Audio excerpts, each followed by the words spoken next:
আজকের রেসিপি হলো healthy and tasty আলু কা পরাঠা উইথ স্পিনিচ আর পালং শাক। পালং শাক দিয়ে আলুর পরোটা দেখে নি, তাহলে চলো।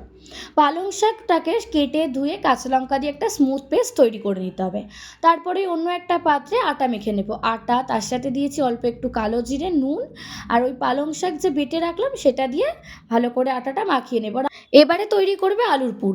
সেদ্ধ আলু, কোচানো পেঁয়াজ, তার সাথে দিয়েছি জিরে আর শুকনো লঙ্কা ভেজে গুঁড়ো করা, ধনেপাতা দিয়ে ভালো করে মাখিয়ে নেব। এবার আটার লেচি কেটে নেব, দিয়ে হালকা হাতে আটাটাকে একটু বেলে নিয়ে তার মধ্যে ওই যে আলুটা আমরা তৈরি করলাম আলুর পুরটা ভরে ভালো করে মুড়ে নেব, দিয়ে উপর থেকে গুঁড়ো আটা ছড়িয়ে ভালো করে মেখে নেব। তোমরা এখানে প্রসেসটা দেখলেই বুঝতে পারবে। তারপরে এপিঠ ওপিঠ চাটুতে সেঁকে নিতে হবে। সেঁকার পর একটু অল্প তেল, ঘি, বাটার যার যেটা মনে হয় সেটা দিয়ে সেঁকে নেব।